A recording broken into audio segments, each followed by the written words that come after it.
Mövzumuz dua və qədərdir dostlar. Mövzunun çox asan bir mövzudur. Digər mövzular kimi bu mövzu da çox asandır. Sadəcə olaraq mövzunun məğzine hakim olmalıyıq. Baxın, bizim bir doğum günümüz var, bir də ölüm günümüz var. Bu doğum və ölüm günü arasında milyonlarla və milyardlarla yol var.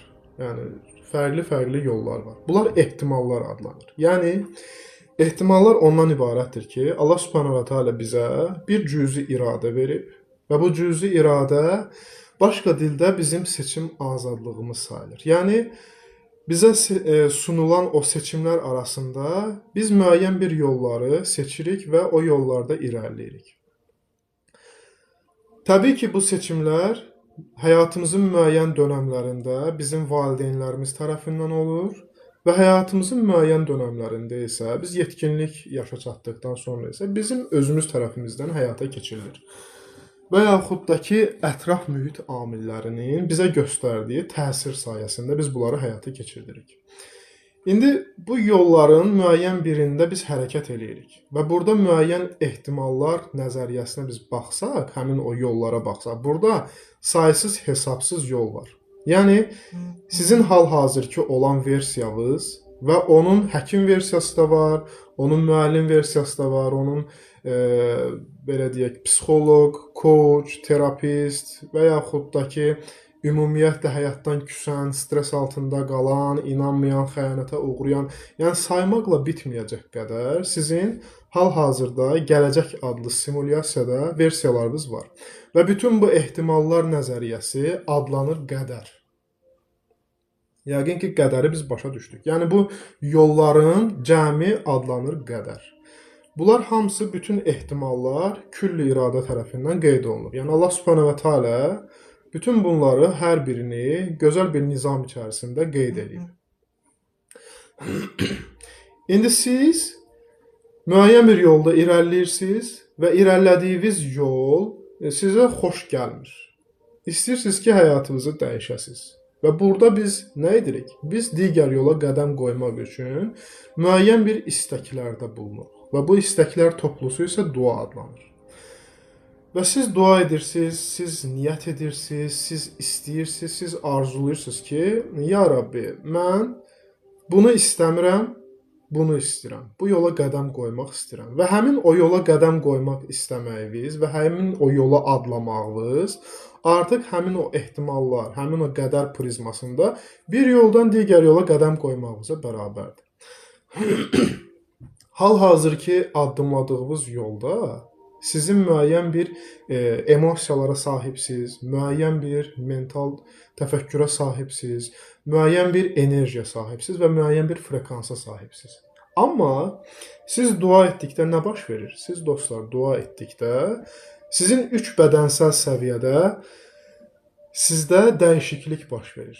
Yəni təsəvvür edək ki, biz müəyyən bir frekansda titrəşirik. Tutaq ki, sizin titrəşdiyiniz frekans 500 Hz-dir.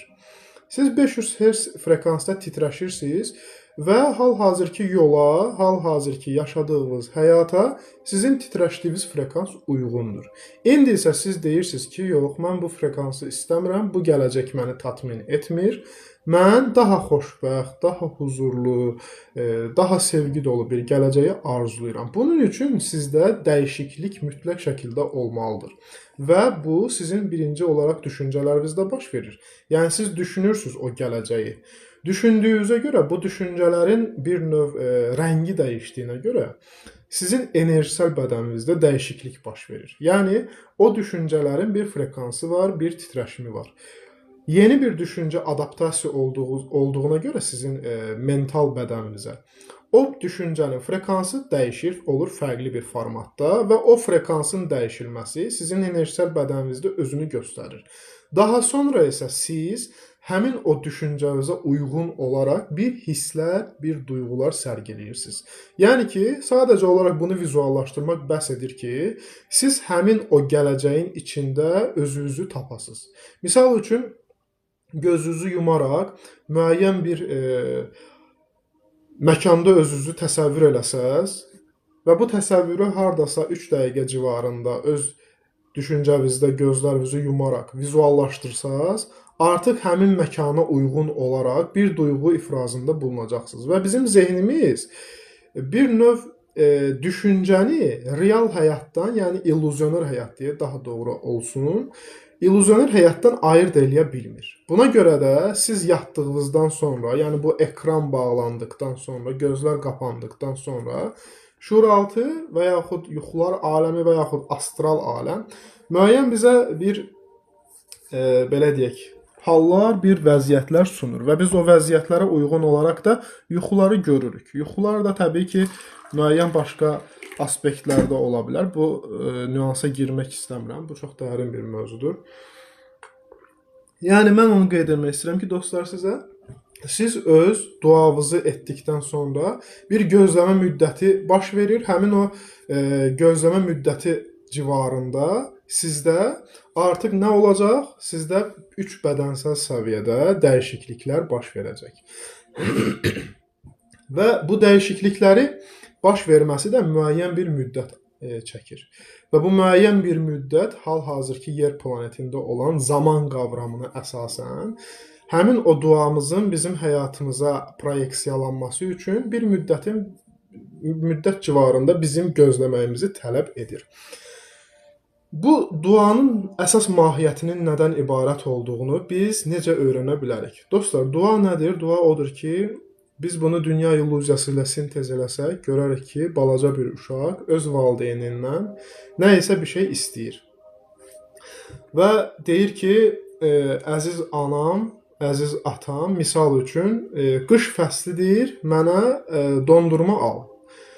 Və ana öz o təfəkkürünə əsasən bilir ki, mən hal-hazırda bu soyuq ayda öz övladıma dondurma alıb versəm, o bunu yeyəcək və xəstələnəcək.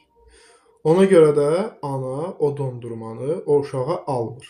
Amma uşağın istəyi, uşağın duası dondurmadır. O bunu istəyir. Amma ana bunu hələ ki almır, hələ ki. Fəsil keçir, olur yaz, havalar isinir və ana həmin bu duanı, uşağın duasını reallaşdırır. Gedir mağazadan uşağa bir dondurma alır, verir və uşaq onu dondurmanı yeyərək xoşbəxt olur. İndi burada araya girən nə oldu? Araya girən zaman illüziyası oldu. Yəni müəyyən bir gözləmə müddəti oldu. Çünki o uşağa o dondurma yayda verilməyi daha məqsədə uyğun idi ki, o uşaq xəstələnməzdi. Buna görə də biz əgər müəyyən bir gün, müəyyən bir zamanda dua ediriksə və duamıza icabət olunmadığını düşünürüksə, biz çox böyük bir səhv eləyirik. Hər bir dua öz cavabı ilə cavablanacaq. Yəni ən xeyirli zamanda, ən xeyirli surətdə. Təşəkkür edirəm hədiyyəyə görə, minnətdaram sizə. Ona görə də dostlar, duanı əgər biz ediriksə, biz anlamalıyıq ki, bizə bir şey verilməsi artıq istənilib ki, biz dua edərək o istənilən bir şeyi həyatımıza çəkirik. Və duanı necə reallaşdırmaq olar, ən asan metodlar, bunlar haqda az sonra Allahın izin verdiyi qədər cavab verməyə çalışacağam.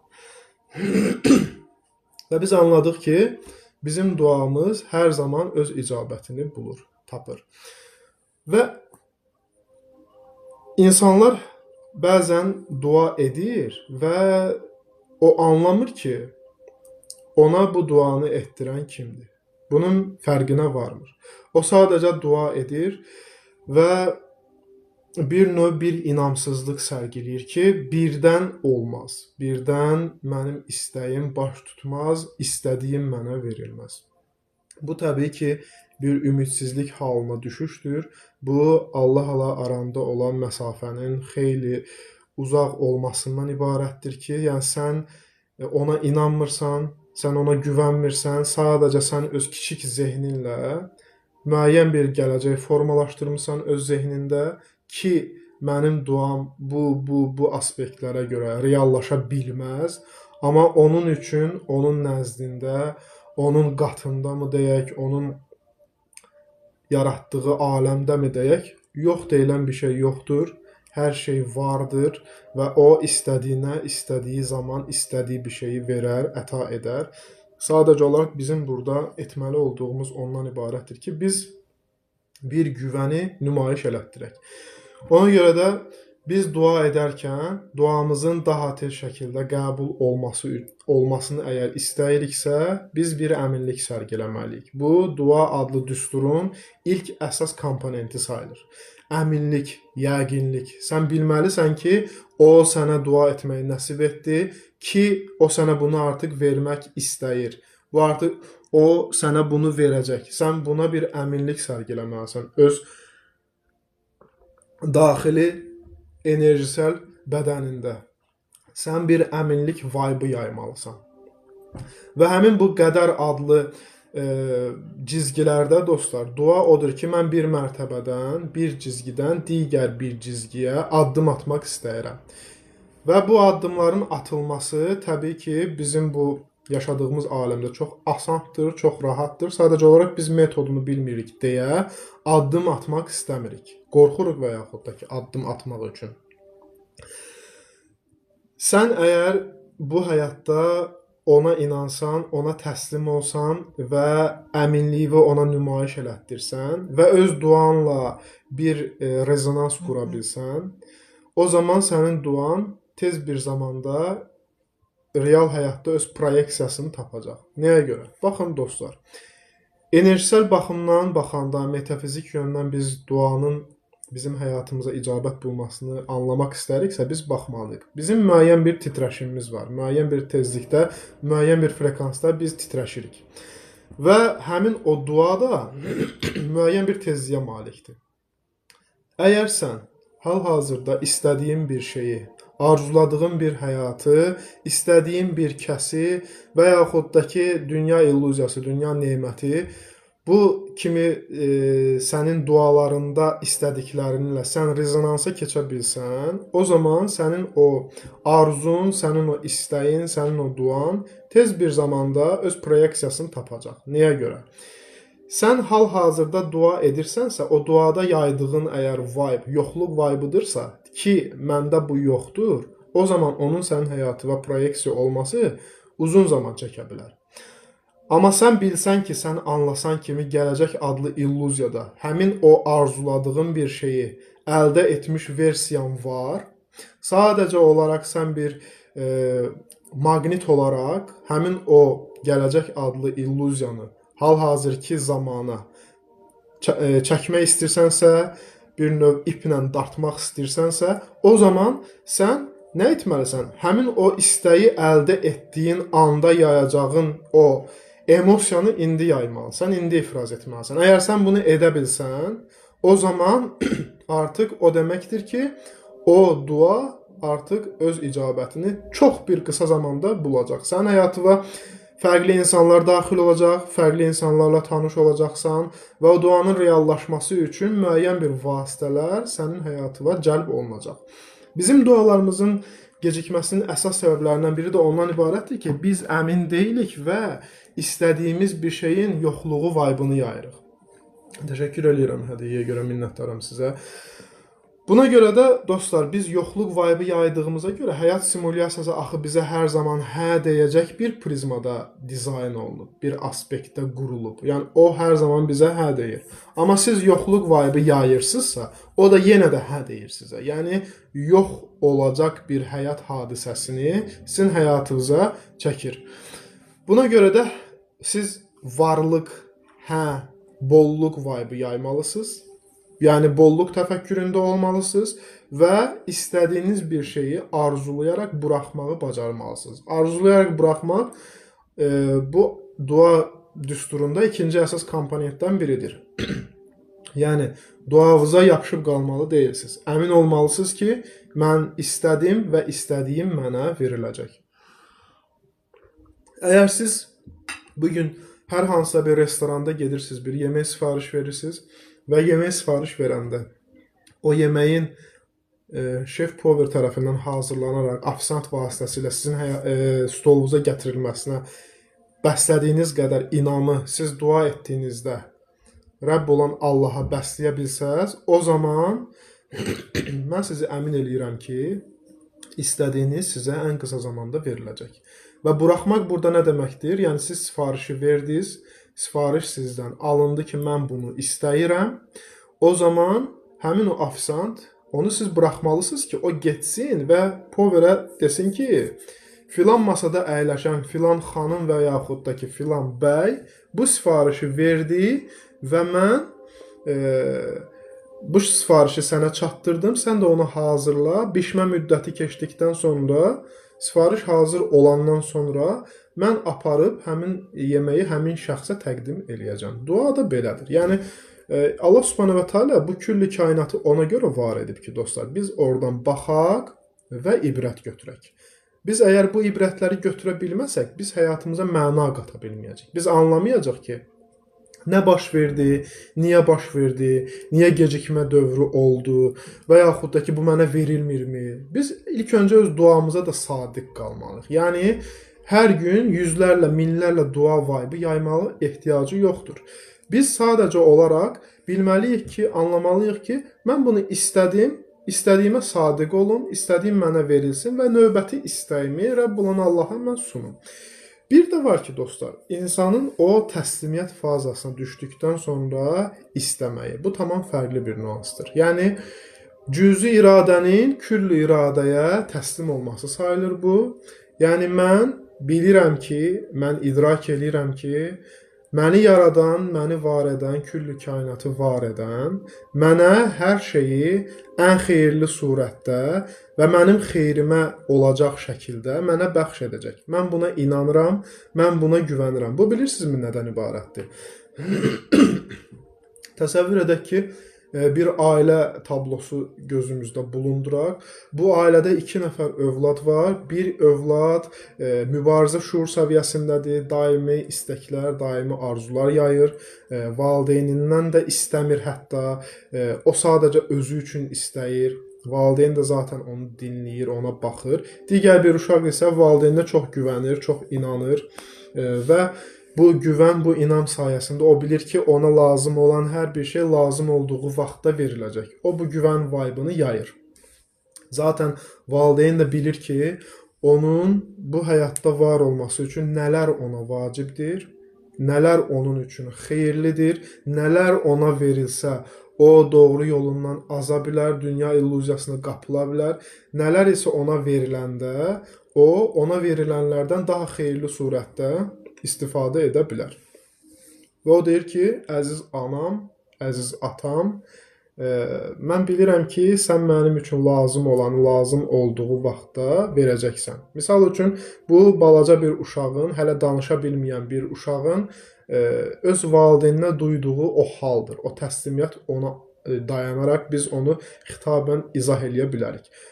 Balaca bir uşaq anasına demir ki, ana mənə yemək ver. Yəni, zaten ana bunu bilir. Zaten bildiyinə görə də onu yeməyinə təminatını həyata keçirdir. Ehtiyac yoxdur ona bir şey deməyə. Və biz də həmin o balaca uşaq pozisiyasında olsaq, yəni əmin olsaq ki, bilsək ki, o bizə hər şeyi ən xeyirli surətdə verəcək. Biz ondan hər zaman ən xeyirlisini, ən rahatını, ən asanını və bizim üçün xeyirli olanı istəyəcək. Sadəcə istəyəcək. Deyəcək ki, ya Rabbi, mənə lazım olanı ən xeyirli surətdə mənə yetir. Daha biz bölməyəcək ki, mənə onu ver, mənə bunu ver, mənə filanı ver, peşməkanı ver. Deməyəcək. Yəni, o dondurma misalında biz anlayacaq ki, və biz anlayacaq ki, o bizə lazım olanı lazım olduğu vaxtda verəcək. Ola bilər ki, biz bir duada israrçı olaq, o duanın bizə verilməsi bizim həyatımızı alt-üst eləyə bilər. O duamız bizim nəfsimizə qulluq eləyə bilər. O duamızda istədiyimiz bir şey bizi doğru yoldan saptıra bilər. Biz bunu anlaya bilmərik, biz bizim üçün xeyirli olanı bilə bilmərik. Ona görə də hər zaman bütün duaların qarşısında bizim işlətməli olduğumuz fikir, söz birləşməsi və yaxud da ki, cümlə ondan ibarət olmalıdır ki, ya Rabbi, mənə xeyirli olanı asanlıqla və rahatlıqla mənə ver, mənə bəxş et. Biz əgər bu kimi tipdən bir inam, bir təslimiyyət üzərində qurulan bir cümlə işlətsək, o zaman Allah Subhanahu va Taala bizə həqiqətən də ən xeyirlisini yetirə bilər. Allahın bizim üçün qurduğu plan, bizim özümüz üçün qurduğu plandan qat-qat, hətta milyon, milyard qat, bunu rəqəmlərə xitab etməyərək də deyə bilərik. Çox xeyirlidir, çox rahatdır, çox asandır və bizim üçün ən gözəl surətdə bizə veriləcəkdir. Sadəcə olaraq buna inam lazımdır, buna güvən lazımdır. Misal üçün, sizin arzunuz sizin təfəkkürünüzün genişliyi qədər ola bilər. Məsələn, siz Allah Subhanahu va Taala'dan bir alma istəyə bilərsiniz ki, o alma ilə bir gün qidalanasınız. Amma Allah Subhanahu va Taala sizin o alma istəyinizi gecikdirə bilər və sizə alma bağı hədiyyə eləyə bilər. Siz bilmirsiniz. Ona görə həmin o gecikmə illüziyası duanızla aranıza girdiyi üçün buna görə narahat olmaq lazım deyil. Buna görə sıxılmaq lazım deyil. Mən istədim, amma mənə verilmədi. Sən bilmirsən sənin istədiyinin sənə hansı surətdə, hansı belə deyək, həcmdə veriləcək. Sənin istədiyin həcm kiçik bir həcmdən ibarətdir. Almanın həcmi boydadır. Amma sənə verilən o alma bağı onun həcmi nə qədərdir onunla qiyasda? Təbii ki, çoxdur. Ona görə də siz dostlar, bu dualarınızın icabətinin gecikməsi üçün qəti şəkildə narahat olmayın. Sadəcə olaraq ona əmin olun, ondan əmin olun və ona inanın, ona güvənin. O sizi bütün qaranlıqlardan rahat şəkildə çıxardacaq. Sadəcə olaraq illüzioner sintezdə desək, onun əlindən möhkəm-möhkəm yapışmaq lazımdır. Narahat olmaq lazım deyil. Ümumiyyətlə, bu həyatda heç bir şeyə görə narahat olmaq lazım deyil. Hər bir kəs, hər bir hadisə, hər bir proses nəzarətdədir. Mərhəmət, ədalət, rəhmət prinsipi bucağından idarə olunur. Buna görə siz sadəcə olaraq sizdən istənilən nədən ibarətdir? Ona inanmaq. Yəni, valideyn, ana və yaxud da ki, ata çox istəyər ki, mənim övladım mənə inansın, mənə güvənsin, mən zaten onun üçün bir şey eləyəcəm. Və anamız, atamız nədir? Allah Subhanahu va Taala'nın Rahman və Rahim əsmalarının müəyyən faiz nisbətində bizim həyatımızda təcəllisindən ibarətdir. Buna inanmaq, buna güvənmək lazımdır. Ola bilər ki, bu deyilənlər sizə biraz, belə deyək də, bunu hal olaraq yaşamırsınızsa, sizə ola bilər ki, bu belə gəlsin ki, burada bir doğru olmayan aspektlər var. Bu da həyat tablosuna sizin daha çox yaxından baxmağınız və yaxud da ki, orada olan qeyri-nizamsızlığı görməyinizdən irəli gələn bir haldır. Amma siz əgər o sizə çəkilən həyat çizgisindən arxaya doğru addım atsaz, həyat tablosuna daha geniş aspektdən baxsaz, görəcəksiniz ki, orada bir xaos yoxdur. Orada bir nizam var, bir intizam var və bu həyatda yaşadığınız hər bir situasiyaya siz layiqsiniz. Siz öz istəyinizlə, öz seçimlərinizlə bu situasiyanı öz həyatınıza çəkmisiniz. Bu qədər dostlar. İndi istəyirsinizsə siz bu mövzu və yaxud da ki, başqa sizi maraqlandıran sualları ünvanlaya bilərsiniz. Suallarınıza Allah Subhanahu va Taala'nın vasitə qıldığı qədər cavablamağa çalışacağam.